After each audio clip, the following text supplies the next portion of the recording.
You didn't stumble across this message by accident. Something in you was meant to hear this. Because let's be real, you've always felt a little different, haven't you? Like you were built for more. Like there's a fire inside you that refuses to burn out, no matter how much the world tries to dim it. That's not ego.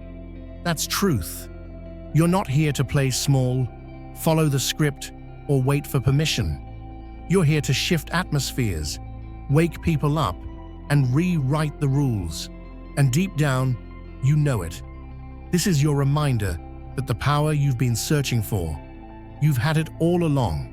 The energy you carry, unmatched. The way you move, think, and see the world. That's not random. It's rare. You were never meant to blend in. You were born to stand out, to lead, to break cycles, and build something greater. And if nobody's told you yet, you're not crazy, you're chosen. So take a breath, roll your shoulders back, and lock in, because your rise starts now. This is your moment. Hit subscribe now and step into something greater. Don't miss out. There's something about a presence that doesn't follow the script. It sends quiet tremors through rooms designed for sameness.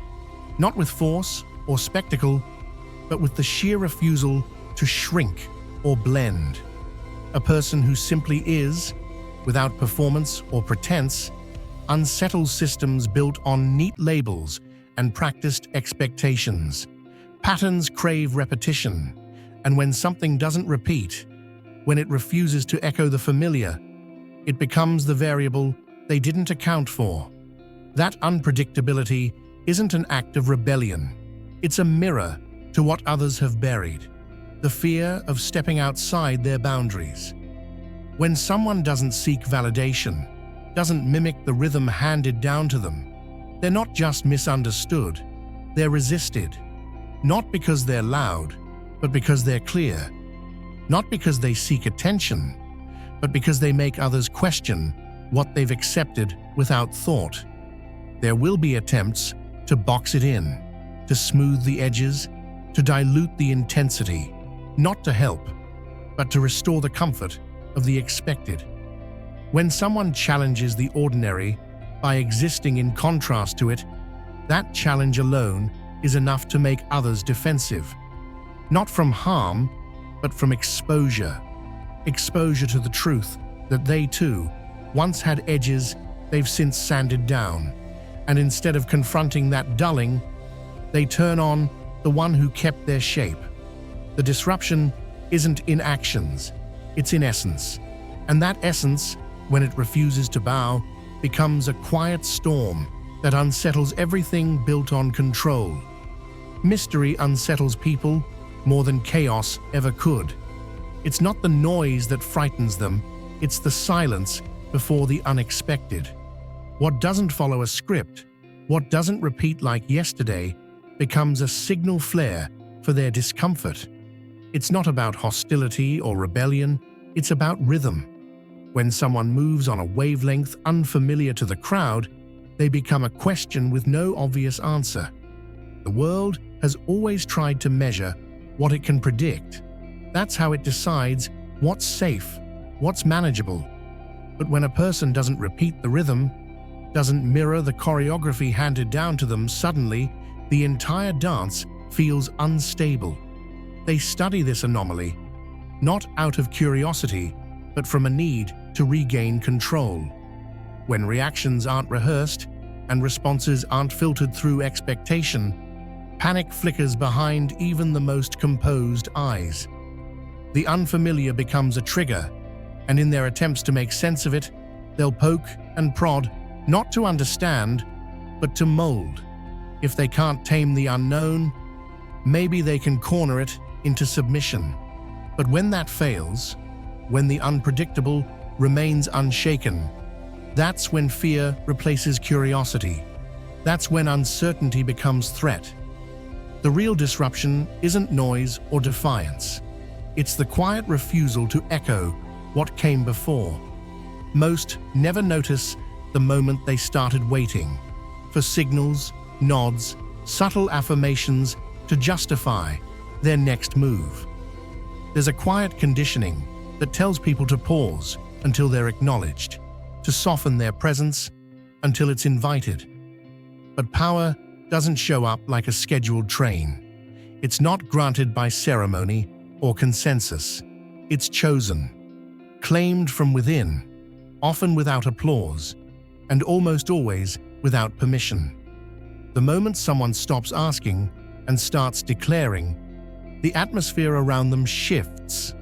Those who've relied on unspoken hierarchies start to feel the imbalance. It's not the action that threatens them, it's the autonomy. Systems thrive when people stay in holding patterns, orbiting expectations, and doubting their timing.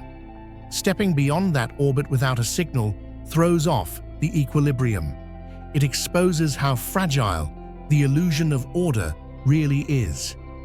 When someone walks through a door without waiting for it to open, the ones still pacing behind it start to panic. They label it arrogance or impatience, but what they're truly reacting to is self-trust, something they buried to survive. So they'll try to delay you with doubt, dressing their fear up as advice. They'll question your steps, not because they're wrong, but because they're free. And freedom, when unshaken, disrupts every structure built on compliance. But once that internal switch flips, once the belief becomes bone deep, no pause, no hesitation, no lack of approval can stop the forward pull. Power doesn't wait in line. It rewrites the map. There's a weight some carry, not because of what others have done, but because of what they've chosen not to become. When someone walks into a space carrying clarity, direction, and presence, it disrupts those who've been drifting. It's not about envy, it's about exposure. That kind of presence doesn't just exist, it illuminates. It brings into focus all the abandoned dreams and paused ambitions in others. And instead of facing that spotlight with honesty, they divert it with discomfort, using sarcasm, distance, or subtle jabs to hide what they don't want seen. It's rarely about direct confrontation. It's quieter than that. A masked insecurity disguised as casual commentary, a hint of resentment cloaked in a smile. Because in truth, seeing someone who dares what they've deferred stings more than silence. They'd rather reduce what you've built than question why they haven't started. To admit they stopped chasing would mean accepting their own surrender. So it becomes easier to discredit the reflection than to accept the mirror. And mirrors don't lie, they just reveal. When someone brings clarity simply by existing in purpose, it confronts what others have chosen to avoid. That's where resistance comes from. Not from anything wrong, but from everything right. They try to ground you not out of realism, but so they don't have to elevate themselves. But what they fight in you is really just their own refusal to rise. Noise follows impact, always has. When something moves the ground, it shakes the air around it. And people notice. The moment conversations begin to orbit around your name, it's not flattery, it's evidence. Movement generates friction, and friction generates talk. If energy is being spent to diminish what you do, it's because that energy has already been affected by you. It's not always about admiration. Sometimes it's survival. Dismissing your momentum becomes their way of protecting their comfort. Because if what you're doing is real, then the excuses they've lived by start to look thin. That's why they twist narratives, paint you as exaggerated, or call your progress luck. It's their way of making the threat feel manageable. But even in critique, they validate your relevance. Attention is currency, and they're spending it on you. Ironically, the more they resist, the more they amplify. The stories they whisper are actually just signals of your presence being too loud to ignore.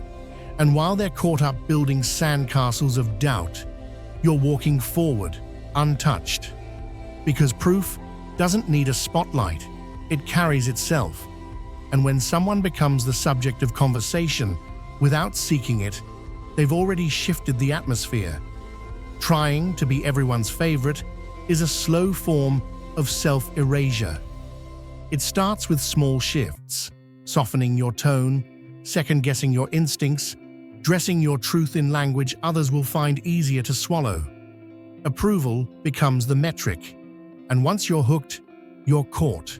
Because approval is conditional, unstable, and constantly shifting. It teaches people how to control you without ever raising their voice. But those who choose impact over applause know better. They're not moved by temporary comfort or applause from the crowd. They're too focused on leaving a mark that speaks for itself. That kind of presence doesn't chase smiles. It demands recognition. Not because it's loud, but because it's rooted. Real influence doesn't need to be liked to be felt. It reshapes spaces by existing fully, not politely. And when someone dares to stop asking for agreement, to stop tailoring their brilliance to fit into boxes built by others, that's when they become unshakable. Those who lead, who last, who shift dynamics, they understand that being liked is a gamble, but being respected is leverage. And respect doesn't require handshakes or head nods. It requires truth. There's a cost to standing in your own power. Misunderstanding, discomfort, misinterpretation. But that cost is nothing compared to the loss that comes from living beneath your potential just to be accepted. Let the opinions come. Let the silence grow where applause once echoed. Because once your focus moves from being palatable to being undeniable, you stop playing a game you were never meant to win. Some minds were never built to echo. They were designed to compose their own sound entirely. When someone refuses to fold themselves into familiar shapes or play by unwritten norms, it unsettles those who only understand repetition. It's not confusion they feel, it's displacement. You move with intent, while others calculate comfort. You aim for motion while they crave maintenance. You navigate using intuition and purpose. They steer by fear disguised as logic. And when those two worlds meet, misunderstanding is inevitable, not because of miscommunication, but because the frameworks were never aligned to begin with. They throw out labels, hoping to shrink what they can't define. Words like difficult, unrealistic, or cold start flying, not as reflections, but as projections. What they're really saying is, I can't predict you, and that makes me uneasy. But unpredictability isn't a flaw, it's a form of clarity. You're not here to translate your essence into something they can digest. If your direction is met with doubt, let it be. If your silence reads as arrogance, let them assume. Their lens is built from limitation, and you were never meant to fit inside it. You don't need to slow your momentum for those still walking in circles. You don't need to explain your path to those who've never stepped off the curb. Keep building in that space beyond explanation, where clarity doesn't come through consensus, but through vision. The ones tuned into your wavelength won't need subtitles. They'll feel it in the way you move, and they'll recognize it as something familiar they haven't seen in themselves yet, but want to. Let the rest remain puzzled. You were never meant to be decoded by the comfortable. This is your moment. Hit subscribe now and step into something greater. Don't miss out. There's a rare kind of authority that doesn't raise its voice or announce its arrival. It doesn't seek the final word. It is the final word, even when nothing is said. The real weight of presence isn't in how loudly it speaks, but in how little it needs to. When someone stops reacting, stops explaining, and chooses stillness over noise, that's not retreat, it's control. The kind that makes others restless, unsure, and desperate to interpret what's not being offered. Silence, when held with intention, becomes a shield, one that can't be pierced, misquoted, or spun. Those who rely on conflict will push for a reaction, not because they need clarity, but because they need leverage. They'll test you with insinuations, provoke you with false narratives, hoping to draw you out of yourself. But power isn't found in being provoked. It's found in letting provocations echo into nothing. No rebuttal, no defense, just calm. That kind of quiet unnerves the ones who feed on drama, because it denies them the one thing they need: participation. In that void, they fumble. They speak louder, try harder, stretch their reach just to get a flicker of acknowledgement. But the absence of reaction becomes its own kind of pressure, and that pressure reveals more than any argument ever could. Discipline isn't always about motion. It's about the pause before it, the decision not to pour your energy into battles that end in circles. There is a message in withholding, a power in the gap between stimulus and response. When you choose not to respond, not because you're afraid, but because you're unbothered, that's when your silence becomes the loudest thing in the room.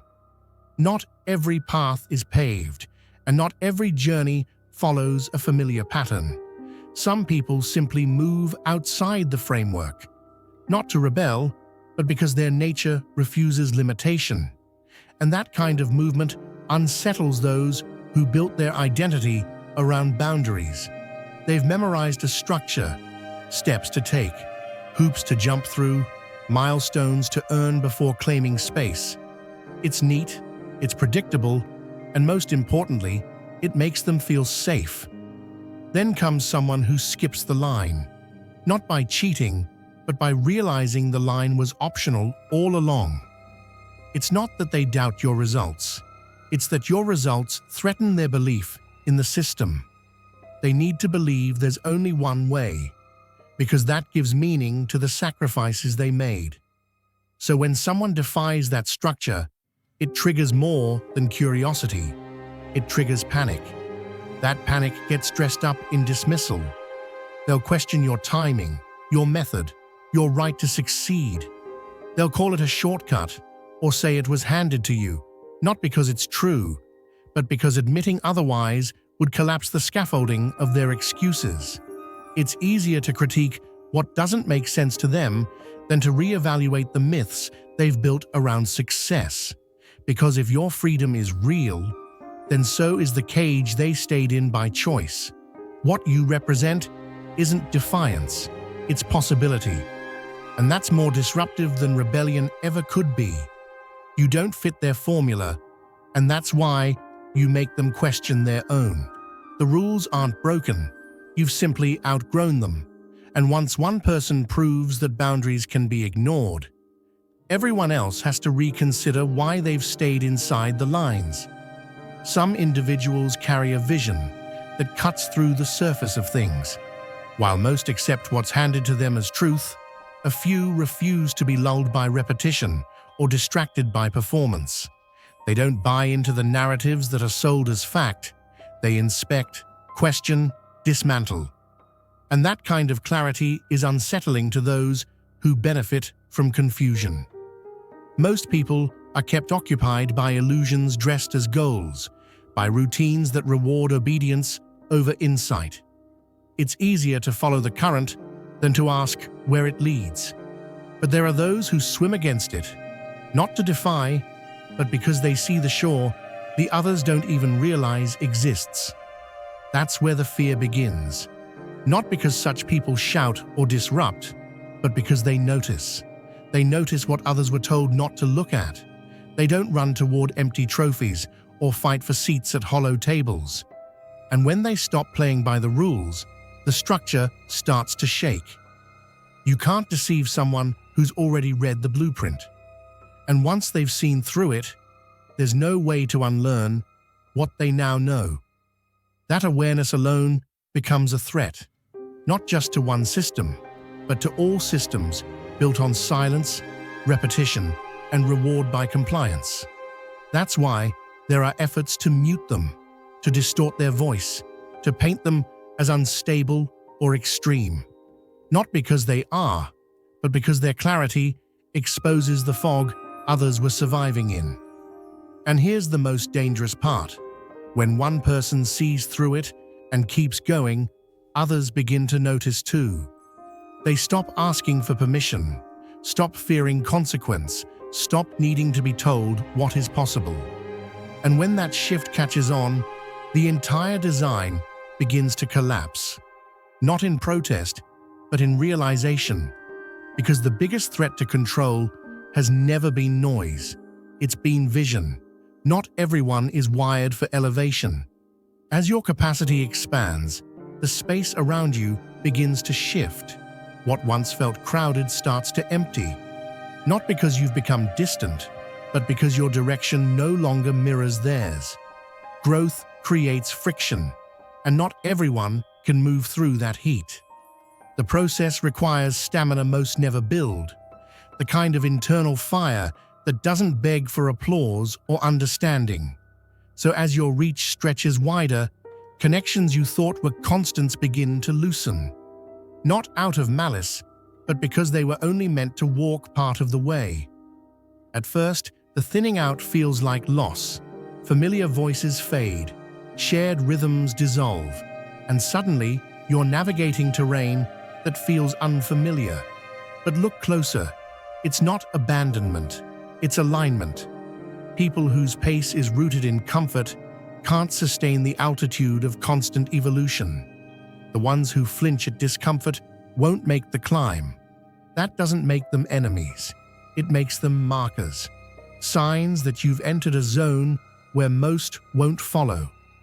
The solitude that rises with progress isn't punishment. It's purification.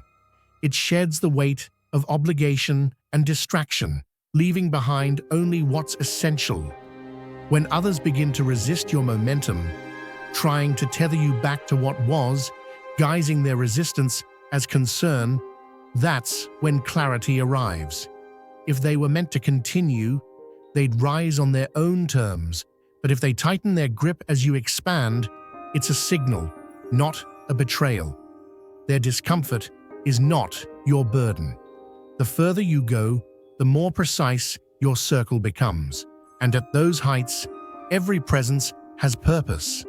The ones who understand won't need to catch up. They'll already be there, building at their own summit. Some people aren't intimidated by your mistakes. They're terrified of your certainty, because confidence, when rooted in truth, is louder than doubt will ever be. And when someone moves with quiet conviction, without waiting for validation, it shakes the ones who built their identity on hesitation.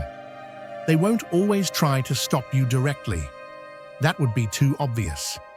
Instead, they'll use subtle language, carefully crafted concern, a raised eyebrow here, a hesitant phrase there, tiny fractures aimed at the foundation of your belief in yourself. But what they're really doing is begging you to slow down, to second guess, to stall, because your speed exposes their stillness. They call it realism, but it's resignation. They've told themselves stories about why certain things are impossible, why boldness is foolish, why dreaming big is reckless. You, existing outside those stories, become a problem. You're living proof that limits aren't law. That fear is a habit, not a warning. So when uncertainty begins to creep in, trace its roots. That hesitation you're feeling, it's not yours. It's borrowed from the voices that never tried. You don't owe them your stillness. You don't need to carry the weight of what they were too scared to become. Walk past their doubt like it's fog.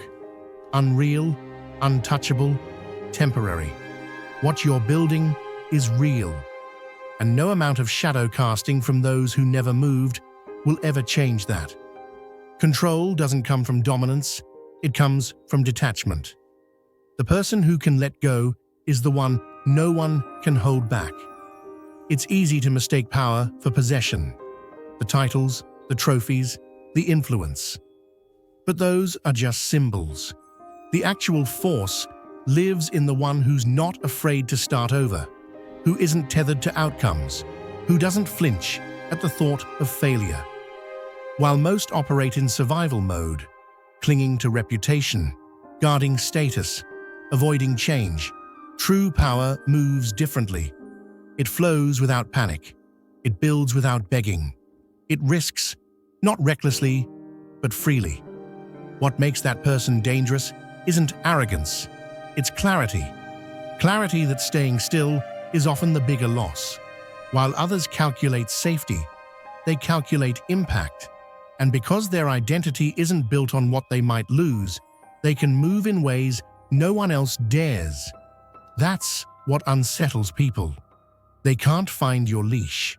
They don't know how to corner someone who isn't afraid of falling. You become unreadable, uncontrollable, unshakable. They call you risky. But what you really are is free. And freedom is the one thing control can't compete with. This is your moment. Hit subscribe now and step into something greater. Don't miss out. You aren't here to blend in quietly or soften your edges to make others comfortable. You were never wired for containment. The way you carry yourself, the way your energy disrupts the air before you speak, it's not subtle, and it was never meant to be. People don't always say it out loud, but they feel it. There's a current around you that unsettles the structures they've spent their lives trusting. Most want simplicity, clarity, and control. They want you to be easy to define, easy to manage, easy to keep in one place. But you move outside the lines they rely on to feel secure. They aren't asking you to be careful for your own sake. They're asking you to be smaller so they don't have to confront how fragile their version of stability really is. Their suggestions to tone it down, to be mindful, to slow your steps, those are just attempts to contain something they know they can't match. You're not here to echo old patterns or preserve traditions that don't fit. You're here to rewrite what's possible, to call out the false limits, to act when others hesitate. Your impact doesn't come from volume or force. It comes from presence. And presence like yours doesn't ask permission to exist. It doesn't fit in neat boxes, and it doesn't adjust to make others feel safe. The discomfort you cause isn't destruction, it's awakening. And the ones who can't handle it were never meant to follow you into the future you're shaping. Their resistance is just a reflection of their fear, not your truth. So let them interpret you however they need to. Let them shrink back into the known while you expand into what's next. You don't need to justify your vision or apologize for your force. You're not here to maintain balance, you're here to shift it. And the moment you stop asking how much space you're allowed to take up is the moment everything begins to move. You're not here by accident. And if something in these words struck a nerve or pulled you back into alignment, don't let it fade. This kind of fire wasn't meant to be buried. Pass it on. Echo it to someone still trying to remember their own strength. And if this stirred something in you, something raw, something real, something that won't let you settle, don't walk away from that. Stay close. Because what's coming next isn't for the half-awake, and it isn't built for the ones still waiting for a green light. This space is for those who are done holding back, for the ones who aren't interested in playing by a rulebook that never included them, the ones who aren't afraid to build from scratch, break ceilings, and walk into rooms like they belong there, because they do. If you're one of them, you already know. And if you've been quiet for too long, this is the part where you stop asking and start moving. No more shrinking, no more pretending. It's time to take your place. Because the world doesn't change from silence. It shifts when people like you stop waiting and start showing up exactly as they are. Unapologetic, unshakable, unstoppable. Stay with it. This is only the ignition.